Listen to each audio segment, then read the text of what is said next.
নমস্কার আপনাদের সবাইকে আমাদের চ্যানেলে আরও একবার আপনাদের স্বাগত জানাচ্ছি। এই ভিডিওটি আমাদের দার্জিলিং ভ্রমণের দ্বিতীয় দিনের ভিডিও। যারা জানো না বা আমাদের আগের ভিডিওটি দেখোনি তাদের উদ্দেশ্যে জানাচ্ছি, আমাদের ট্যুরটিতে প্রথমে শিলংয়ে একদিন সঙ্গে সাইট সিন, তারপর লামাহাটায় একদিন সঙ্গে সাইট সিন, আর তারপর দার্জিলিংয়ে দুদিন সঙ্গে সাইট সিন ঘুরবো।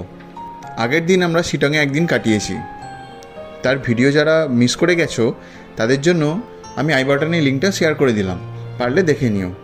আজ আমরা শিলং থেকে লামাহাটাতে যাচ্ছি। লামাহাটা দার্জিলিং জেলার শান্ত এবং সুন্দর ছোট্ট গ্রামগুলির মধ্যে অন্যতম আরেকটি ছোট্ট গ্রাম। লামাহাটা যাওয়ার রাস্তাটাও নর্থ বেঙ্গলের আর বাকি রাস্তাগুলোর মতোই সুন্দর এবং রোমাঞ্চকর। শীতল আবহাওয়ার হাত ধরে মেঘের সাথে পায়ে পা মিলিয়ে আমরা চলতে শুরু করলাম লামাহাটার পথে। চলতে চলতে ভালোই টের পাচ্ছিলাম যে লামাহাটায় ভালো কিছুই অপেক্ষা করছে আমাদের জন্য। যাওয়ার সময় মনে হচ্ছিল একের পর এক সবুজ পাহাড়, চা বাগান এবং মেঘেরা যেন একসাথে হাতছানি দিয়ে আহ্বান জানাচ্ছে আমাদের। যেতে যেতে এসে পড়লাম বিখ্যাত প্ল্যান্ট নার্সারিতে। এখানে প্রবেশ মূল্য 20 টাকা মাথা পিছু। এখানে বিভিন্ন ধরনের ফল, ফুল, ক্যাকটাস এবং বৃক্ষজাতীয় গাছের চারা পাওয়া যায়। শীতকালে এই জায়গাতেই প্রচুর ভিন্ন রকমের ফুল দেখতে পাওয়া যায়। আর বলে রাখি, আমাদের এই টোটাল ট্যুরটি অর্গানাইজ করেছে আয়ুষ ট্যুরিজম। তোমরা যদি কেউ আমাদের মতো আসতে চাও আর কম খরচে এখানে থেকে এখানে সাইট সিন করতে চাও, আয়ুষ ট্যুরিজমকে অবশ্যই কন্ট্যাক্ট করো। কারণ আমাদের মনে হলো একমাত্র আয়ুষ ট্যুরিজমই পারে কম খরচে ভালোভাবে ঘোরানো এবং থাকা খাওয়া সমেত টোটাল ট্যুরটি প্ল্যান করতে। আয়ুষ ট্যুরিজমের কন্ট্যাক্ট ডিটেলস আমি স্ক্রিন এবং ডেসক্রিপশনে শেয়ার করে দিলাম। তারপর আমরা সেখান থেকে বেরিয়ে আবার চলতে শুরু করলাম লামাহাটার পথে এবং কিছু দূর যাওয়ার পর আমরা চলে এলাম আজকের লাস্ট এবং লামাহাটার দ্বিতীয় সাইট সিন রংলি টি গার্ডেনে। এখানে এসে আমরা দেখলাম সুদূর বিস্তৃত চা বাগান আর চা বাগান। যতদূর চোখ যাচ্ছিল শুধু চা বাগানই চোখে পড়ছিল। এখনও পর্যন্ত এটা আমাদের দেখা সব থেকে বড় চা বাগান। আমরা এখানে প্রচুর ফটোশ্যুট করলাম এবং পাশের একটি দোকান থেকে চা টেস্ট করলাম।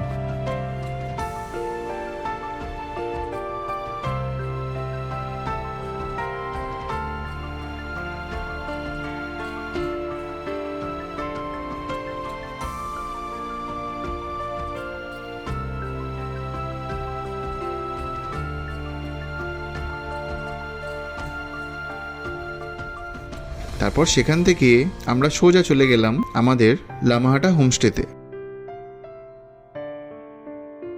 আপনাদের এই হোমস্টেটা একটু ঘুরে দেখাই। এই হলো আমাদের হোমস্টের মেন গেট।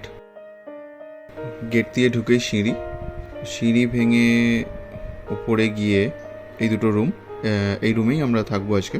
এই হচ্ছে রুমের ভিতর। এখানে দুটি কিং সাইজ বেড আছে, একটা প্রসাধনের জন্য আয়না রয়েছে। এটা হচ্ছে বাথরুমে রয়েছে গিজার, ওয়েস্টার্ন কোমোড, বেসিন আর দরকারি সামগ্রী। আর ব্যবহারের জন্য রয়েছে একটি বেতের টেবিল এবং একটি চেয়ার আর ছোট্ট একটি টেবিল যেখানে ফোন চার্জ করা যাবে। আর এই হচ্ছে আমাদের হোমস্টে থেকে বেরিয়ে ভিউ। সামনেই পাহাড়, জঙ্গল আর ছোট্ট একটা বসতি, ছোট্ট গ্রাম এই লামাহাটা। ছোট্ট একটা ব্যালকনি যেখানে আমরা বসে সময় কাটাতে পারবো। তো যাই হোক, আমাদের লাঞ্চ টাইম চলে এলো এবং আমরা চলে গেলাম আমাদের খাওয়ার টেবিলে। এবং লাঞ্চে আমাদের জন্য ছিল ভাত, গরম গরম ডাল, সালাড, লঙ্কার আচার, ডিমের কারি, আলু ভাজা আর একটা শাক ভাজা। আমাদের খুব খিদে পেয়ে গেছিল, তাই আমরা দেরি না করে ঝটপট আমাদের লাঞ্চ কমপ্লিট করলাম। বলে রাখি, এখানে হোমস্টেগুলো খুব সিম্পল, খুব আহামরি কোনো ব্যাপার নেই এখানে। তবে হ্যাঁ, দুদিনে ছুটি কাটানোর জন্য যা যা বেসিক জিনিস আমাদের দরকার তার সব কিছুই আছে এখানে। তাই বলা যায় ছুটি কাটানো এবং শান্ত আবহাওয়াকে উপভোগ করার জন্য এই হোমস্টেগুলি উপযুক্ত।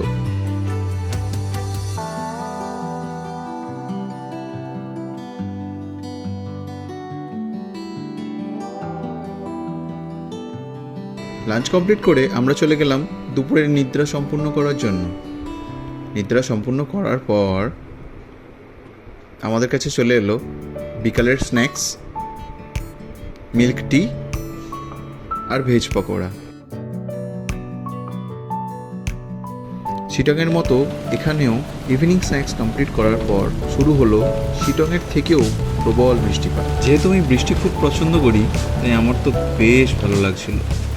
আমার নিজেকে লাকি মনে হচ্ছিল যে আমি যেখানেই যাচ্ছি সেখানেই বৃষ্টির স্বাদ আমি গ্রহণ করতে পারছি। প্রকৃতির এই কেমন মায়া! একটু আগেই যখন আমরা ব্যালকনি থেকে সামনে দেখছিলাম, তখন কি পরিষ্কারভাবে সব কিছু দেখা যাচ্ছিল, দূরে পাহাড়, জঙ্গল। কিন্তু দেখো, নিমেষের মধ্যেই ঘন সাদা মেঘ এসে জমায়েত হলো এখানে, আর শুরু হলো ঝড় সমেত প্রবল বৃষ্টি। সারা রাত মেঘ ভাঙা বৃষ্টি উপভোগ করে রুমের মধ্যেই রাতের ডিনার সম্পন্ন করি আমরা। ডিনারে আমরা খেয়েছিলাম চিকেন কষা আর রুটি। তারপর বৃষ্টি এবং বৃষ্টি ভেজা রাত দেখতে দেখতে রাত কেটে গেল আমাদের। দুর্ভাগ্যবশত সেই দৃশ্যের ভিডিও তোলার কথা ভুলে যাই আমি, তাই কোনো ভিডিও দিতে পারলাম না। সকালে উঠে দেখি ঘন পাইন বন, দেবদারু গাছের জঙ্গল এবং বড় বড় পাহাড়ে ঘেরা লামহাটা গ্রামকে। তবে আজও আকাশ বেশ মেঘলা। তারপর ভালোই বৃষ্টি শুরু হলো বাইরে। আমরা তাও দেরি না করে স্নান করে রেডি হয়ে চলে গেলাম ব্রেকফাস্ট করতে, এবং ব্রেকফাস্টে আমরা খেলাম আলু পরাঠা, আলুর দম এবং চাটনি।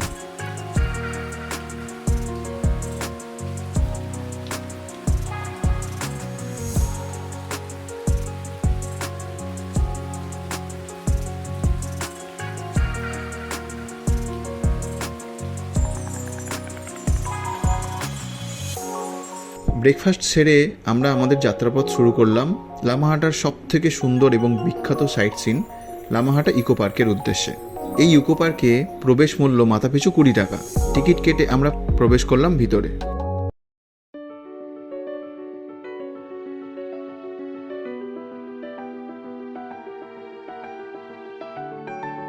তখনও বৃষ্টি থামেনি, বেশ ভালোই বৃষ্টি পড়ছিল তখন। আমরা বৃষ্টিকে উপেক্ষা করেই ভালো মতোই স্বাদ নিচ্ছিলাম লামাহাটার ইকো পার্কের। সারি সারি পাইন গাছে সাজানো ইকো পার্কের নয়নাভিরাম দৃশ্য আমাদের মন মুগ্ধ করছিল। তার সাথে মেঘেদের আনাগোনায় মনে হচ্ছিল আমরা যেন অন্য এক জগতে চলে এসেছি। সত্যি বলা যায় এই ইকো পার্ক ছাড়া লামাহাটা অসম্পূর্ণ। তোমরা লামাহাটা এলে এই পার্ক মিস করো না কিন্তু। লামাহাটা দার্জিলিংয়ের কাছে অবস্থিত একটি ছোট্ট এবং সুন্দর গ্রাম। এটি পরিবেশ পর্যটনের জন্য খুব জনপ্রিয় হয়ে উঠেছে। লামাহাটা দার্জিলিং থেকে প্রায় 23 কিলোমিটার দূরে অবস্থিত।